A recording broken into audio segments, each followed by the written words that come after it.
Hey, hello everyone, and welcome to Elevate and Accelerate Your Goal Setting, brought to you by Prime Point HRMS and Payroll, Citizens Bank, Association Member Trust, Focus New Jersey, Manufacturing Counts, our TV show Minding Your Business, New Jersey Business Magazine, and our podcast Planet New Jersey. I'm Alice Gens, Chief Operating Officer and CFO for NJBIA, and today Judy Saylor of Prime Point HRMS and Payroll is with us. For those of you who are new to NJBIA, we are the largest statewide business association in the country, representing New Jersey businesses at the State House, advocating for balanced and sensible laws and regulations, and offering customer development opportunities like visibility through event partnership, magazine advertising, or visibility through our podcast and TV show, Minding Your Business, on NJTV 12. We also provide our members access to a self-funded healthcare program, a 401k solution with full administration and fiduciary oversight, and an HR support platform that includes updates on legislation, sample policies, job descriptions, as well as a salary benchmark tool. Our newly designed HR Essentials product combines live HR support with over 30 digital training courses for you and your staff. Please visit our website to check out those programs.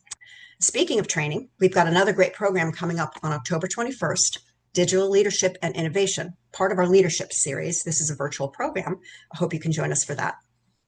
Just the last few housekeeping items. Today's webinar is being recorded and will be emailed to you in the next few days, so please be on the lookout for that. And Judy would be happy to take your questions, so feel free to put them in the chat. Finally, I'm pleased to introduce Judy Saylor, Director of Learning and Development for Prime Point HR and Payroll. She holds a master's degree in management and organizational leadership from Springfield College, received her human resource certification from Rutgers University, and is a certified SHRM professional, and holds a certification in professional human resource management. Judy has presented for NJBIA, the Chamber of Commerce of Southern New Jersey, New Jersey Association of Community Providers, Tri-State SHRM, as well as Garden State SHRM, and has been featured in Forbes and Jersey Matters. She is well-versed in all aspects of management and leadership. Her passion is staff development. And now, please join me in welcoming Judy Saylor. Good morning, everyone. We are going to get started right away because I'm sure we're going to have some questions. If you give me one moment. Okay, can everybody see the screen? Yes. Yes. I always don't trust it. I need to know.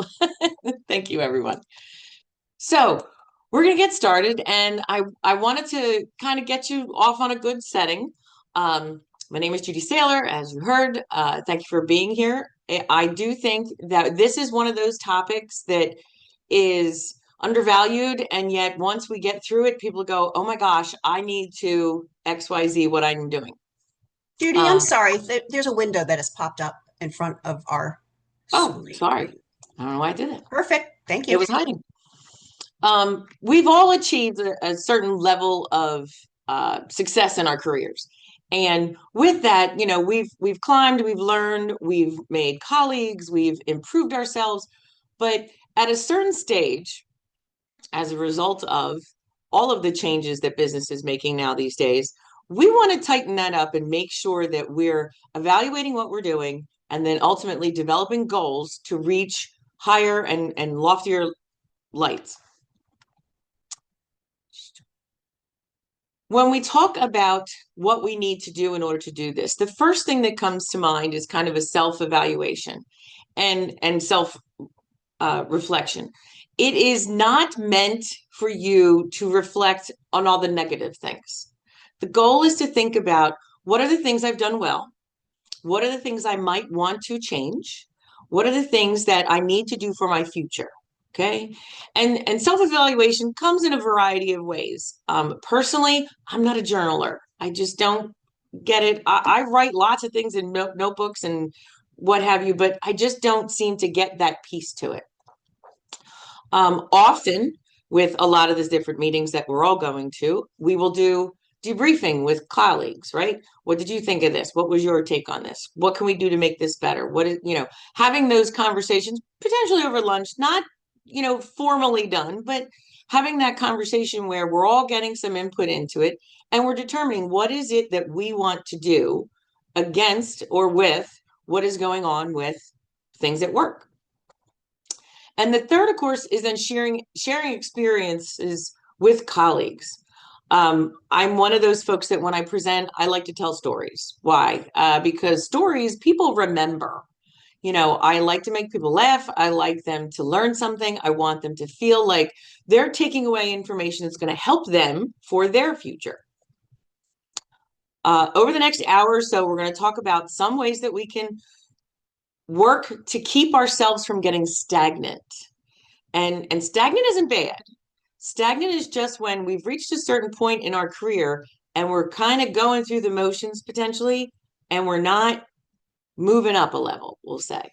The kids, of course, are always moving up levels in gaming. So, I get that a lot from my child. We're going to look at some frameworks that we can use to help ourselves to be focused on the long goal, right? A million years ago, I wanted to be an executive director. And then one year I ended up the interim executive director. And I did that job for 6 months and I thought, oh my God, I'm quitting. I'm never doing this again. I'm going to go find someplace else to work. Primarily because, and you all know this, when you become in a leadership position, folks already kind of have their mindset. They already are used to the previous leadership person. And when that person leaves, hopefully it's for good reasons. They're going to a bigger job. They're doing something different. They're retiring. People don't get out of their routine. And sometimes we need them to. They need to take the next step. They need to improve something in what they're doing. So we have a lot of difficulty with that when we're kind of thrust into, okay, you're going to be the leader now. And everybody's looking at you like, no, you're not. We know you as X. You're going to be over there. We're going to wait for the next person to come in. And it's hard. It's really hard. And it's hard on the staff that are there. It's hard on the person that is taking that role. So when we have these opportunities to think about what do I want to be, I'll say when I grow up, we want to start to make some goals and some settings for that. And for me, my number one goal is to retire. I love what I do. I love the people I work with, but my long-term goal is to retire. Right. And so we all kind of know where that goes, right? We're saving money. We're putting money in our 401k. We're doing all the things that, the adults have taught us to save money and to be able to retire when we want to retire and when we want to retire. Sometimes that works. Sometimes it doesn't. So we're going to keep moving. When we talk about our opportunity to kind of evaluate ourselves, a lot of times we start with the lofty goals. We don't want to do that yet. We want to start with, what have I done well? What did I do well this month? What did I do well this week? We all know of the 360, right? And the 360 can be daunting when you're looking at the responses that those folks all around you have provided. The first thing we have to think about is, this is not negative. This is a learning opportunity for me to see and understand what those around me get from me on a regular basis. We all know people have bad days. You're allowed those bad days. But we want to take those bad days and we want to shift them into, okay, what can I do differently so I'm not feeling this way? Okay. And I'm not a very touchy-feely person about a lot of these things, but it is really about, how do I feel at the end of the day? Am I exhausted? Am I frustrated with colleagues? Am I frustrated about, my health or coming home or whatever? Like, I need to manage that. And so taking that 360, think about that 360 differently and think about, you having that assessment. So what is the assessment for you of a 360? Well, we want to look at, what's your skills inventory? Okay. Some people have a great head for math and they do really well with finance and those types of things. Okay, that's great. That might not be me. What are the skills that I have? Can I talk? Yes, I can talk. Do I love research? Oh my gosh, I love research. I love to put programs together because I get to learn all these new things throughout my time putting this together. So I want to look at, for me, for example, presentations. Okay, I went back and I looked at some of my previous presentations for years ago. And I thought, I use a lot of visuals sometimes, but sometimes they're kind of quirky, or they might seem young. So the last couple presentations I've been doing more of the intellectual screens, so people can get and understand what I'm talking about without seeing me talking, so to speak. A true self-assessment needs to be a 360, and it's an exercise for you and others. But those others are who you can choose. You may have a trusted colleague at work, and that may be the person that you're going to go to and say, what did you think about my presentation today? What did you think about what I had to say? And you don't have to brace yourself. You trust this person. This person's going to give you feedback. And they might say to you, well, this came off a little wrong. Well, this was this. And, they're going to give you points on what their observation is. And that's what we want. We want to know, what are others seeing in us? The long game for most people's careers is, when you look back, what did you do well? And what do people think of you as you're walking out the door to retire potentially, or go to another job? It matters. What's the legacy you've left for folks? So we start with the skills inventory, and we say, what are the skills that I have that are going to mode well with what I want to do? We have to look at those skills versus our past performance with the skill. With the skill inventory, we're going to look at what's relevant. I've changed careers 3 times. Okay. I was a nonprofit for 20 years. Nonprofit taught me so many skills, because why? Because we were the only people that could do it. There was not 100 people working in the organization, kind of thing. So I learned some marketing. I learned some finance. I learned presentation. I learned teaching. All of those things are great. Have I expanded on those over my years? Yes. But some of that I didn't. And I needed to go back and look at it and go, oh, I'm still doing it this way. Let me see what I can do. The feedback loops. Who can you give your honest opinion to, or who can give you constructive criticism? We don't like the word criticism, but constructive criticism is legitimately looking at you and saying, I loved this part of what you did. I think you might want to tighten this up more. Or you might want to, have a conversation about it and say, what did you get from what I said? What did you understand? We always talk about active listening. We need to do active listening throughout this entire process of evaluation. Why? Because someone's going to say to you, well, I think you're a really good presenter.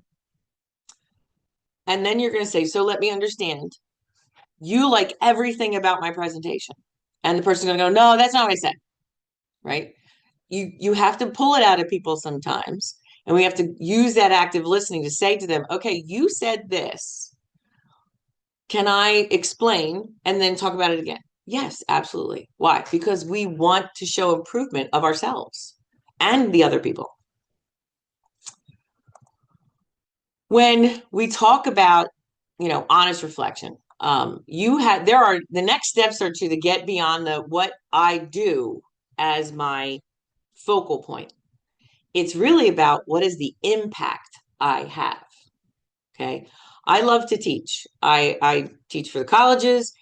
It is fabulous. In my head, honestly, that is where I am impactful, because I am trying to teach young people to become titans in business. I want them to start off right away. And I say things to them like, promote your verbs. I didn't see something. Come up with the terminologies that in business we talk about and we use. Yeah, sometimes we use traditional words that are just traditional. But when you do your resume, when you write a report, you have to improve those verbs. They're the number one thing in a sentence all the time. You don't want to say something like, I managed a project. You want to say, I managed a project that resulted in a 15% increase in efficiency. 2 totally different statements, right? If I can give you, a number, a metrics that's going to show you my level of improvement, your bosses are going to love that.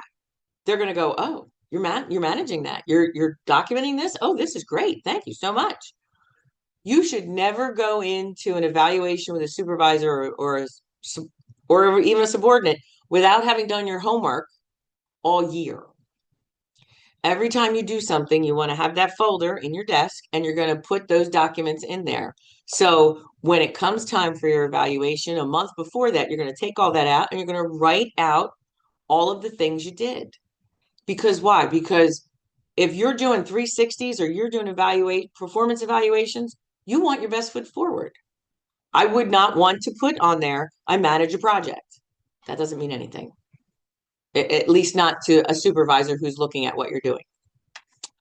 For seasoned professionals, indirect influence is just as powerful as direct influence. Okay. So a colleague, someone I know, anybody out there in the world sees a presentation and they think, wow, that was really good. I need to think about what she said. Okay.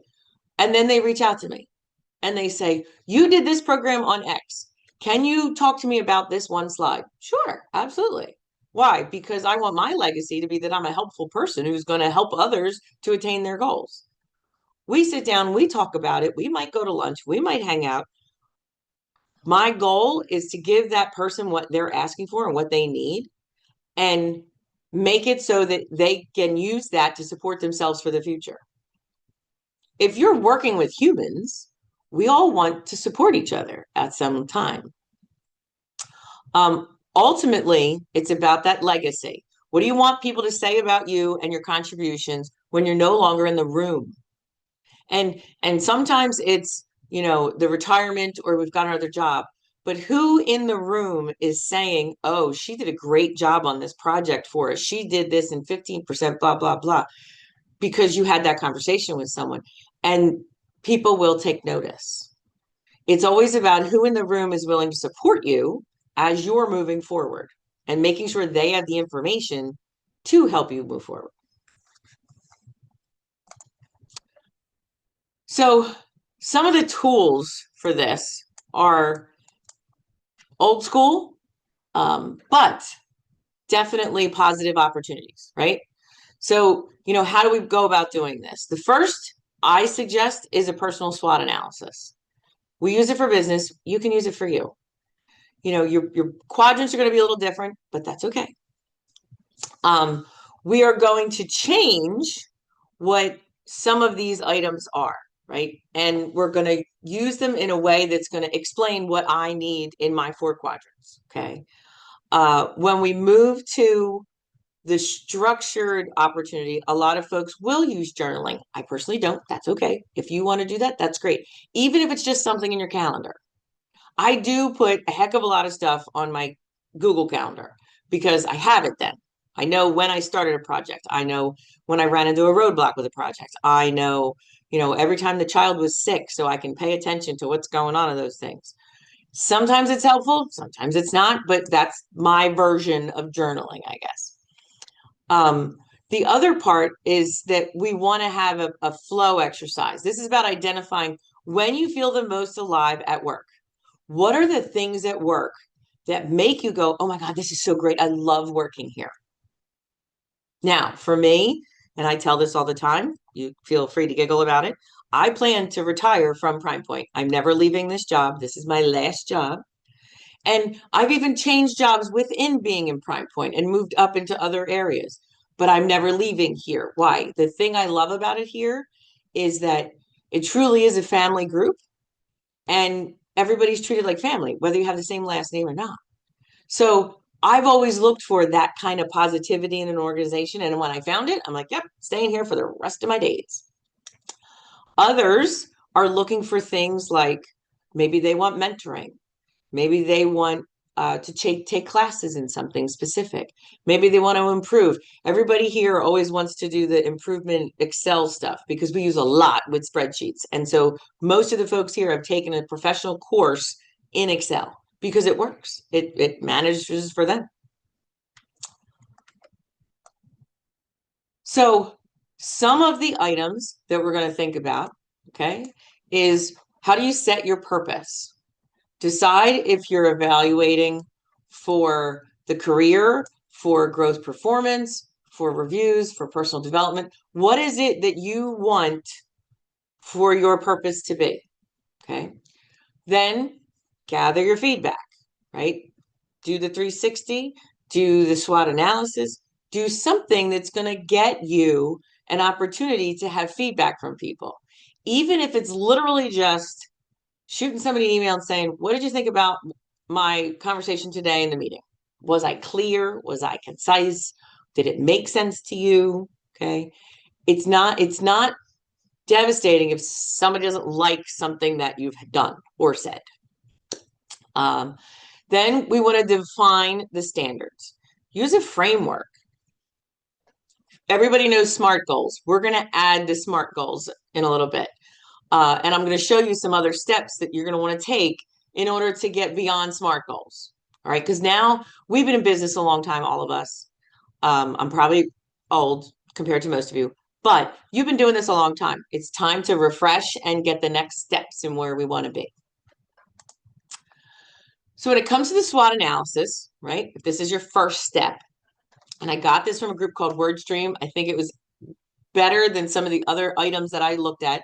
You don't need to use this. I can send it to you if you want to use it. If not, find something that works for you. Not everybody does the same thing. In strengths, take the what out and put, what do I do well? Instead of we. What do customers say? Right? Here at Prime Point, we interact with people all day long on the phone, in the building, coming to here, what have you, coming to pick things up. How are we doing? You don't have to do a whole, survey to see how people feel about you. They definitely will put it on your Google items online about you. What is our unique selling proposition? Why does that matter? Because you're part of that selling proposition, whatever it is. We all have internal employees, or we have internal clients and outside clients. The internal clients are the staff. We need to make sure they're happy too. So we've got to have this. What is our selling proposition for everybody?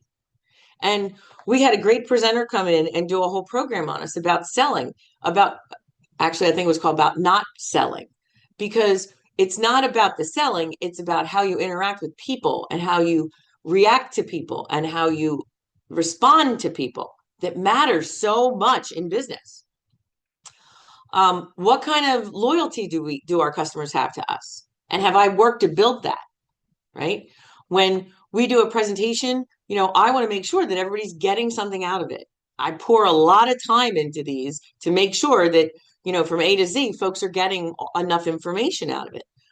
Well, there may be presentations where, folks are not doing as much for whatever reason, and people will respond to that. Do they like it? Do they not like it? Whatever that might be.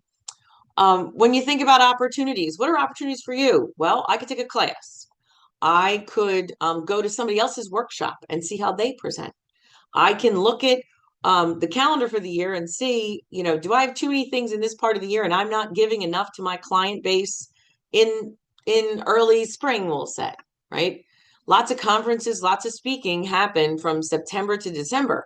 Well, do we want to do something else for our client base? So we make sure they're having time to get to these events when they're busy September to December, right? So we have to think outside of what is our normal routine and do we need to make adjustments to it?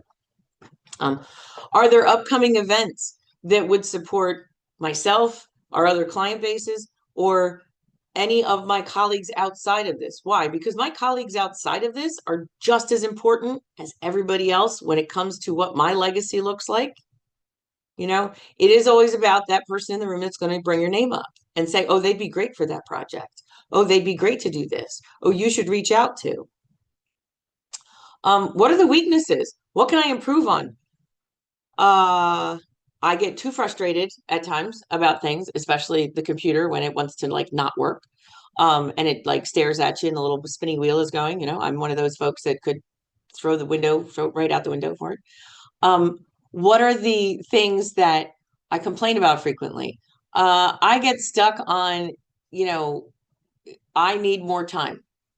Do I really need more time or do I need to manage my time differently?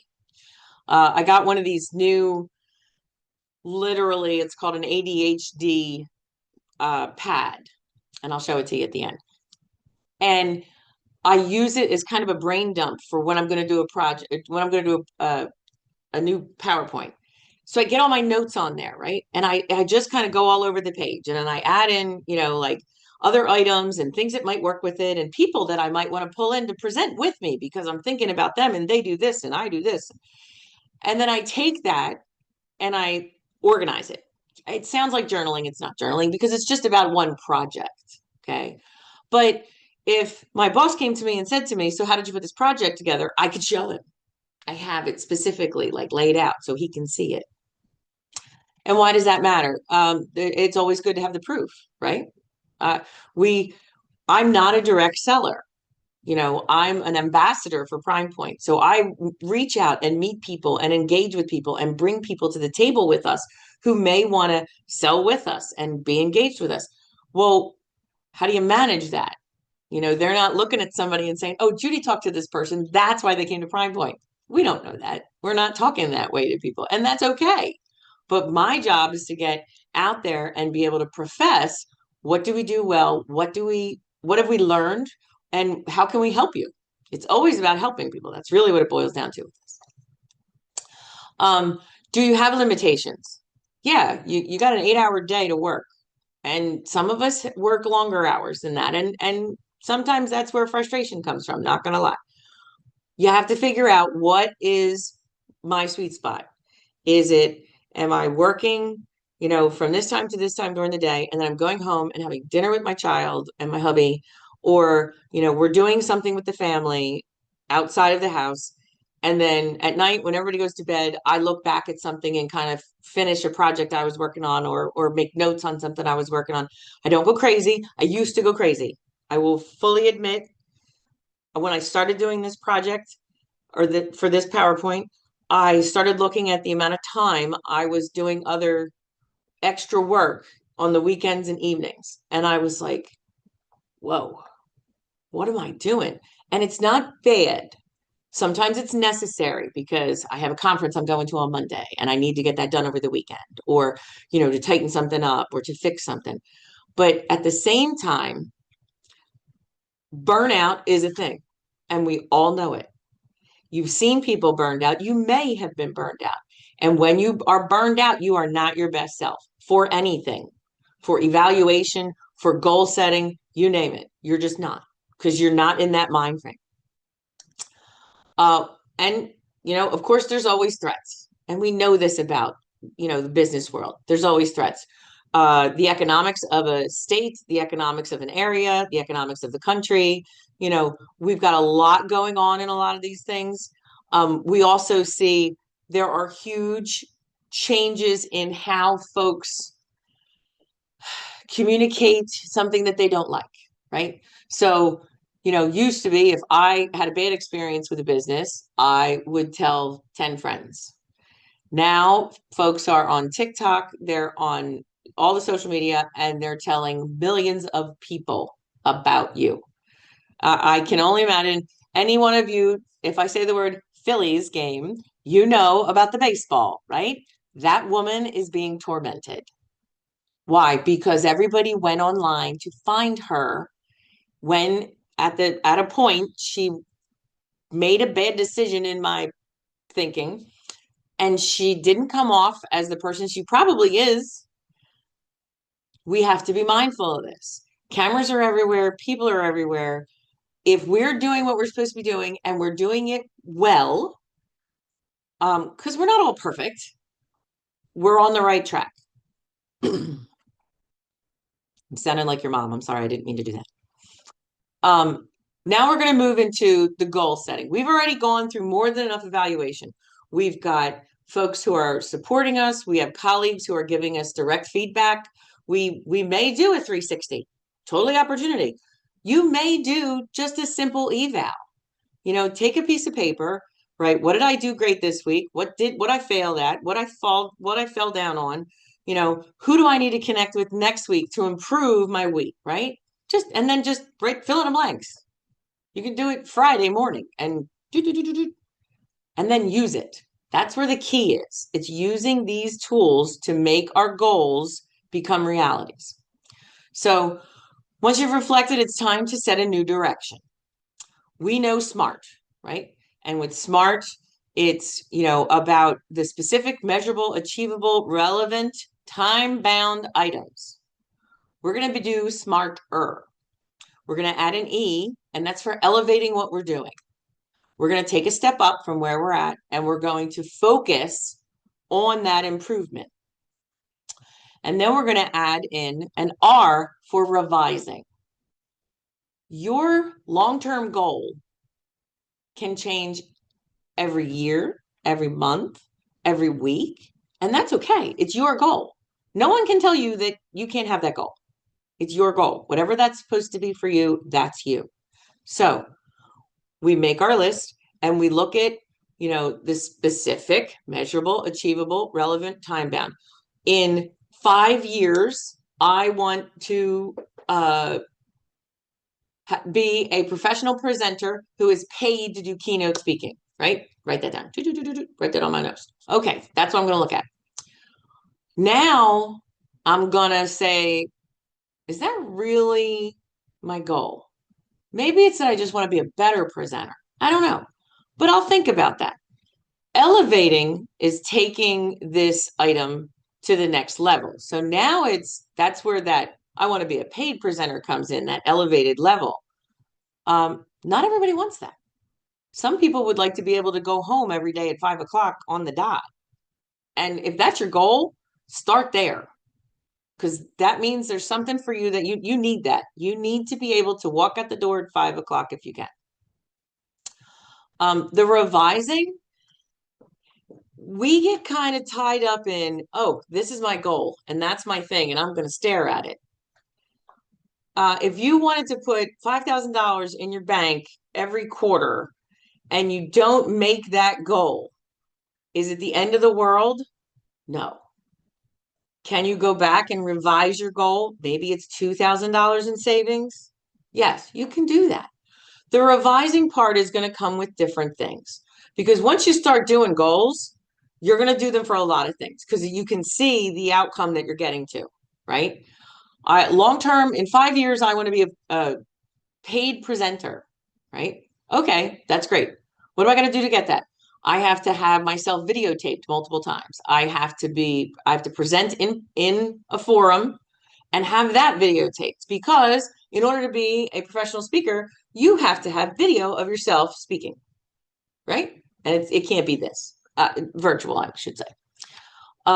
So now I go, okay, what are my steps? I have to find 3 organizations that I can do speaking for that can then see me do my presentations.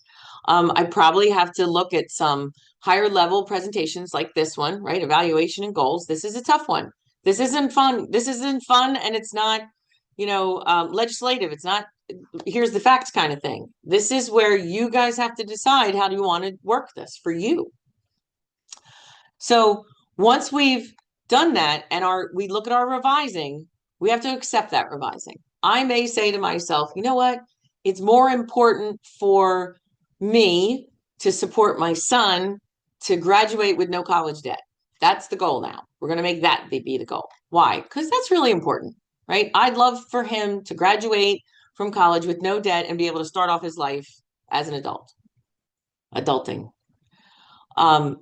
Is that a goal? Sure, absolutely. You're going to have multiple goals.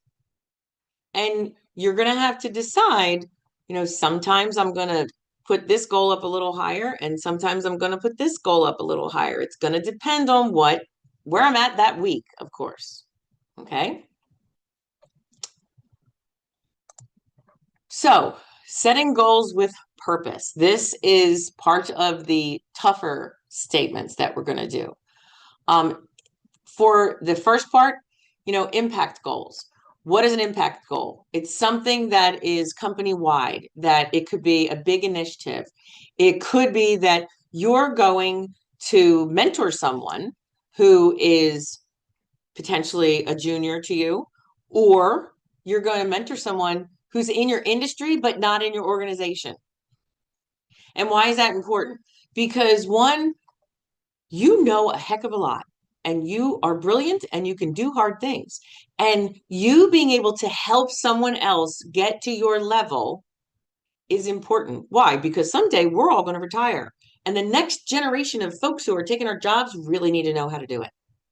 And we can't let them fall. Okay. You don't want to take the whole, how-to book away from everybody, because it won't work the way we think it's going to work. You need a learning goal. I have a couple colleagues here at work that they started a book club, right? And they're reading things about work. How do you improve in work? How do you work in work? What are the things that you like about work? Figuring those things out. Learning goals are important because the more we learn, the better we get. And then the more we are able to attain new levels of lots of things.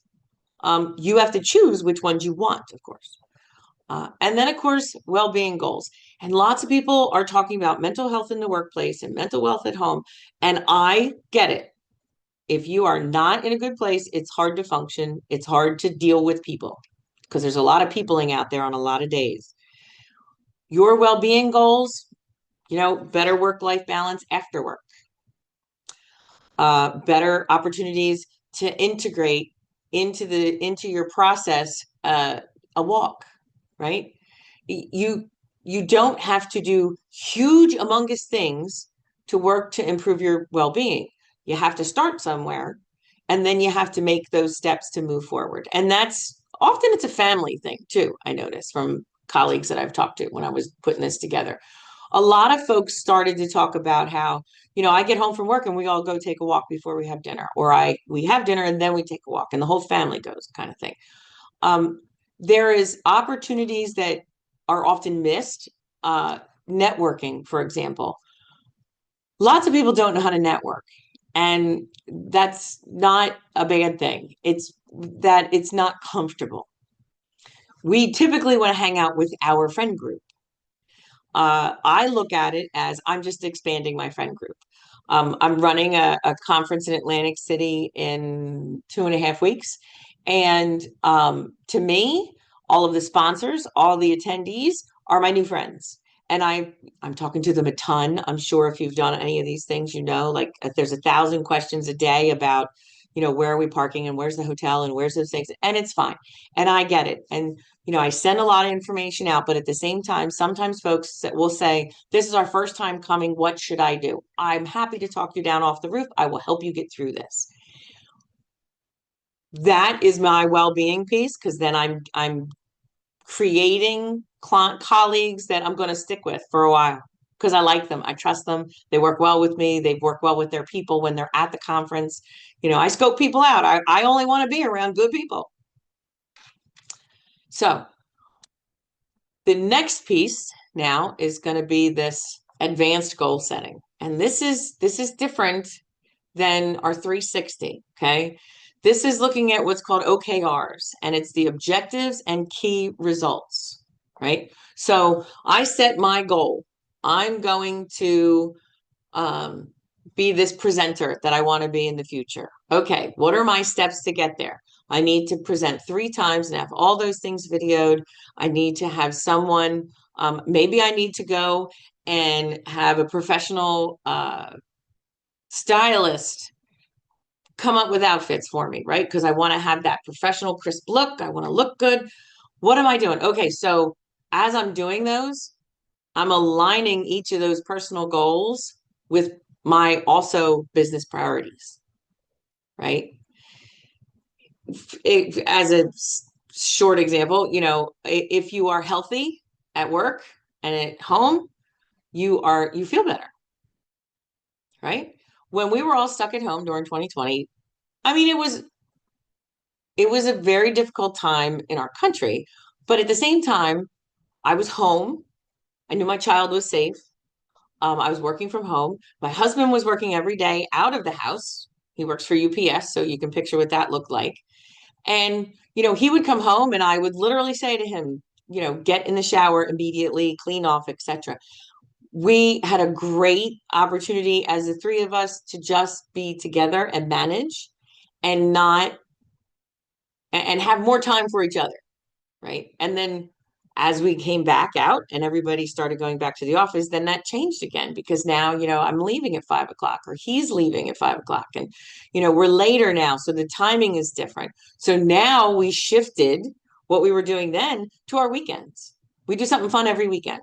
And, my child's 18 and he's still willing to do it. So I'm in good shape as far as I'm concerned with that.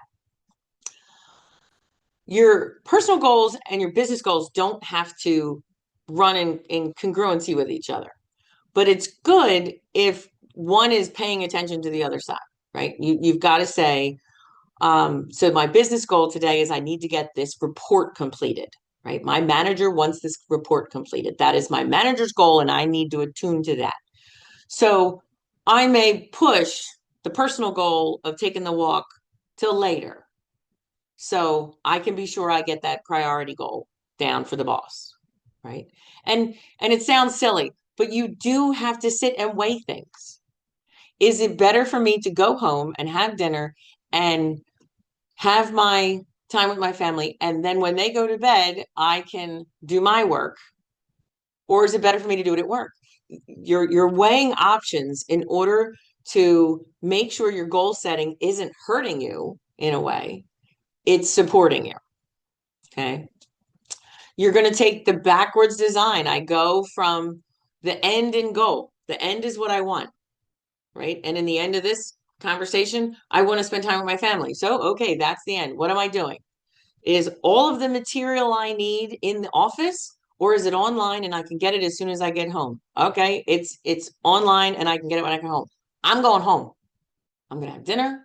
We're going to talk. We'll chat. They'll go to bed, do what they're going to do. I'll go and finish my report, right?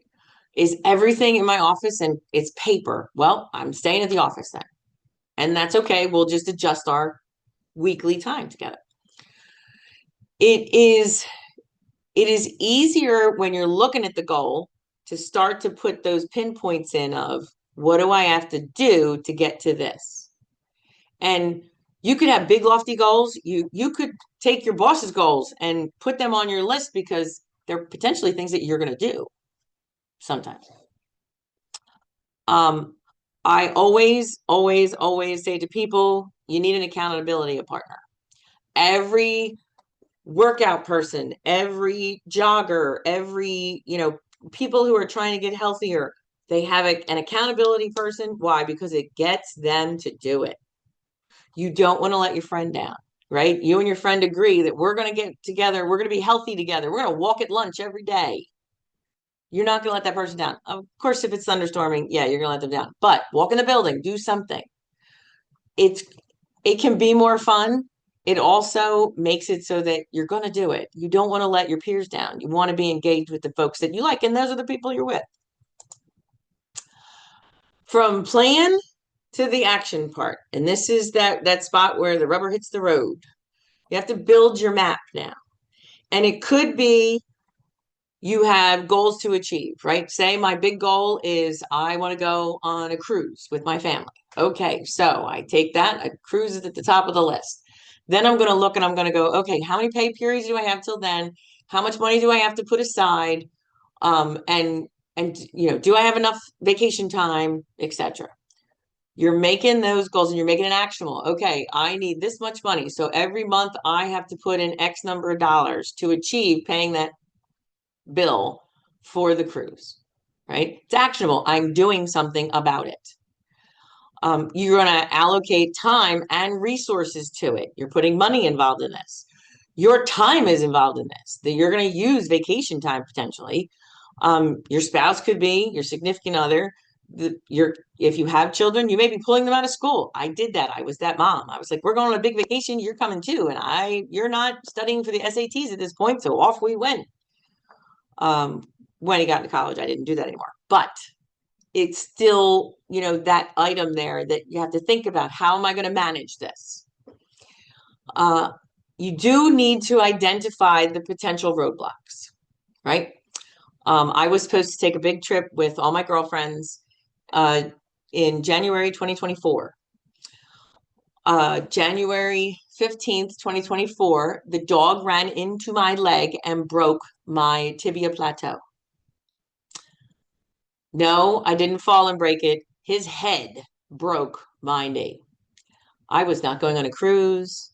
I met some lovely people at Virtua. They were fabulous. They were caring and they took care of me. And they, you know, I have a plate and screws in my leg at this point, and all is well. That was not my plan. And things happen. People get sick, people have problems, something comes up. Sometimes the roadblocks are going to stop us. And other times we can get around them. I couldn't get around it, but it happens. The cycle of growth is definitely a cycle. Why? Because things keep changing. Work keeps changing. Okay. I put in like 25 different uh, prompts in ChatGPT, in Genie, in there was another one that I used. I can't remember the name of it. And I got hours of data to sift through to get to what this program was going to be for you folks. And some of it I was like, nah, I don't like any of that. I got rid of it. And then I'd start over again, right? But AI has totally changed our cycle at work, right? The kids are having a hard time with it. Why? Because some schools are saying, yes, use AI. Show us the prompt. Show us what you told it to do. Show us what you're going to do with it. And others are saying, no, if you use it, we're going to fail you. The cycle's going to keep going until we figure it out. The regular stuff, check your progress. You're going to do it regularly, whatever it might be, right? Emails, those kind of things. Some emails require a lot more attention than others, as we know. Adjust, be willing to change course. It's okay if something changes your course from getting to your long-term goal. You don't have to get rid of the goal. There may be other steps you have to put into it to get to it. Embrace failure. Albert Einstein said that failure was the road to success. And I know there's some quote about him, making a light bulb 90 times and the 91st time it worked. And he said those others were just tries. You are going to embrace and do stuff and fall and do stuff. But you are always going to be in charge of what you are doing. And with this kind of cycle, you have to think about, where do I want to be? And that's probably the hardest thing in my head. Like for me to think really long range, I'm like, oh, I can think on long range. And then I have to stare at something for a while to think about the steps. Like, what are the things I have to accomplish to get to that? And then I will show it to a variety of colleagues. I will show it to my 18-year-old because he's the one right now who's in all of this technology and all of these things. And he'll say to me, you didn't put this in there. You need to add this. You need this technology and this and that and the other thing. I'm like, okay, great. Why? Because he's learning things that, no offense, none of us learned because it didn't exist at our time when we were in schools. So your next steps, evaluation is proactive, not reactive. Okay. You can have a reaction to it at first, but then you have to figure it out. Being proactive in setting your evaluation and then setting your goals is very important for your future, your long-term future. You're going to work until you're not going to work. And we don't know what that date that's going to be. Some of you may know that date. I take that back. In my head, it's like, as soon as I hit the lottery, we're all trying to think that. But when I do, I'll call you, we'll get together, we'll have lunch. But think about it. Where do I want to go from here? What do I want to be? I always say to people, I wanted to be a marine biologist. I did not do anything with being a marine biologist. I love the ocean. I love the water. I love the dolphins. I love all that. Never got to it. It's okay. When I retire, I'm going to go do it. It'll be fine. Goals must be strategic and tied to purpose. If one of the goals or steps is to take a course, why are you taking the course? Because I want to improve on whatever skill I have at work. Okay, so it's tied to something that matters. It has a purpose, and the goal goes to the purpose. Growth is a continuous cycle of learning and adaptation. we are seeing, infinitely more and more things come to light that are, new species are coming back. New species are there that we didn't know existed. There's all of these things that are occurring around us. Some of it's great. Some of it isn't for me right now, right? I'm doing other things right now, kind of thing. So, what is it that's going to make me happy in my future and that I know I can plan for? Because I have to have that evaluation to begin with and then plan for those steps. Growth is going to continue to occur.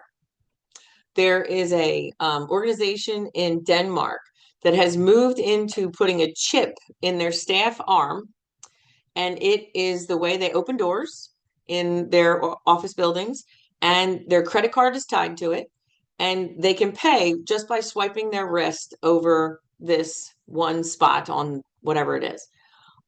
That's the future. You don't have to do it, in my personal opinion, but that's the future. We're seeing things change so quickly that we have to be ready for it. So, any questions? I